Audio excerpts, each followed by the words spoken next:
You're watching the morning show right here on ETV. Thank you so much for starting your morning with us. This morning, I'm joined by an artist who grew in a household filled with singers, which led to him venturing into a career into music himself. Hailing from Mamelodi Kopitori, you know, that's home for me, Kothatso Sithole, better known as Kaecy, is a singer, songwriter, filmmaker, who also happens to full-time work as an accountant. Kaecy, welcome to the morning show. Thank you for having me. A part of me is trying to figure out how you balance all these hats between singer, songwriter, accountant, filmmaker.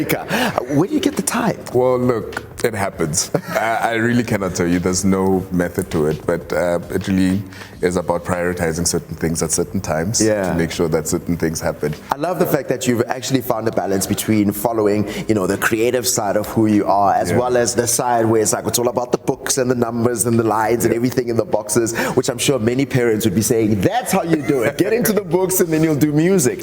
But when did you get the confidence? Because if you're singing at 10, that's very early for you to be standing out in public and singing. But do you remember a moment where you started to feel comfortable and confident enough in your music? The moment where I really felt comfortable and confident in my ability to sing was really at university. You know, I was singing for a choir and I ended up having to lead that choir, writing songs for them.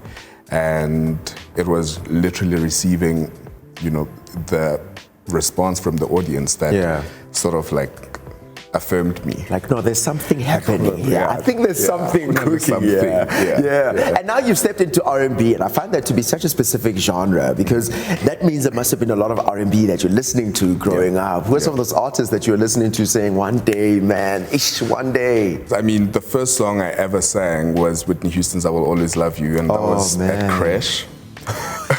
My question about these moments is always like, what business does one have in Crash singing I Will Always Love You?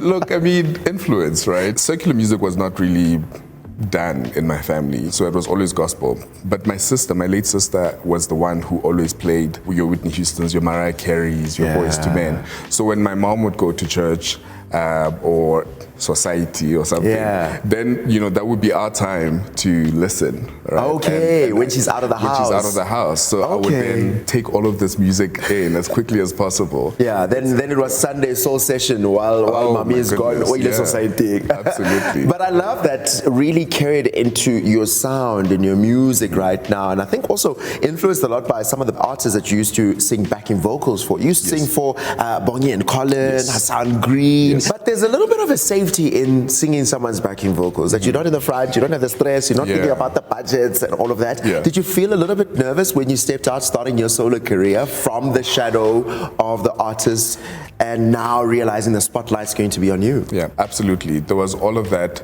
and it was only trumped by the great sense of I need to do this. But also when you're doing it on your own, you know, you're worried about budgets, you're worried about, you know, who's gonna play for you, who's gonna take pictures for you. You know, all of that literally sits on your lap. 2022, in the midst of doing it, you made a post and you said, I need to take a break.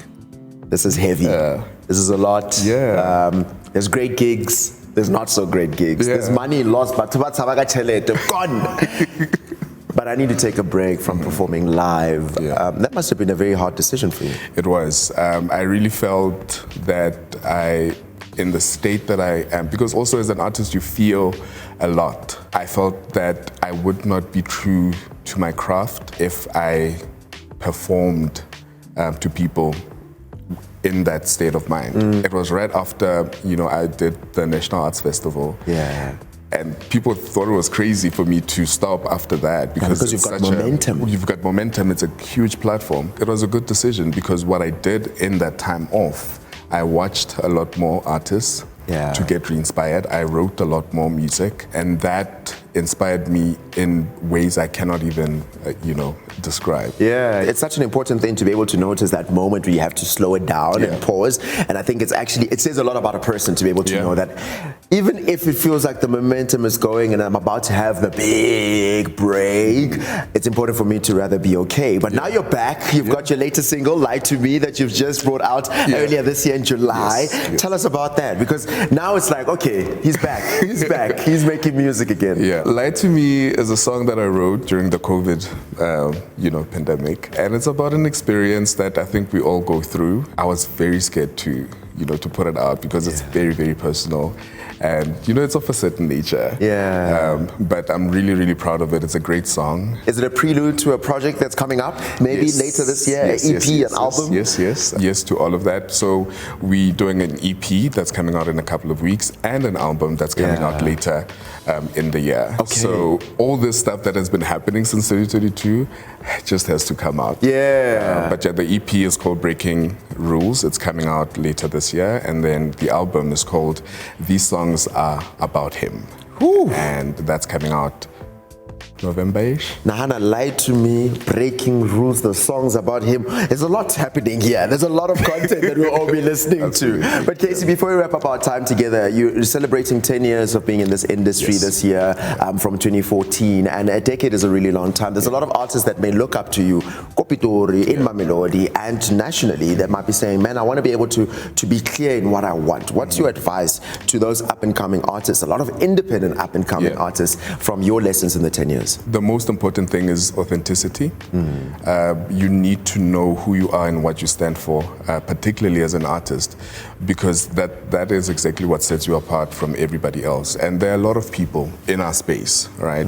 But what sets you apart really is your authenticity, the integrity that you should have as an artist to be who you are, even through your music. And that will keep you going because you're singing about you and your experiences. Yeah, you're not having to put up the story or this front. You're not putting up a story or a front, or you're not acting. It's really is who you are. So. Oh, well, we're looking forward to hearing your story when the projects come out. I think it's going to be a lot clear, but really deep inside the feels when you're listening to this. But thank you so much for joining me this morning. Thank you for having me. Man, what a great conversation. That's how we wrap up our conversation this morning with R&B singer, songwriter, filmmaker, accountant, and definitely storyteller Kaecy. His story of following his dreams and passions is definitely an encouragement to all of us to not hold back on our dreams. But be sure to check out his latest single, Lie to Me. It's available right now on all the digital streaming platforms that you can be able to get right now. So don't go anywhere. A whole lot more is coming up right here on The Morning Show. We'll be right back.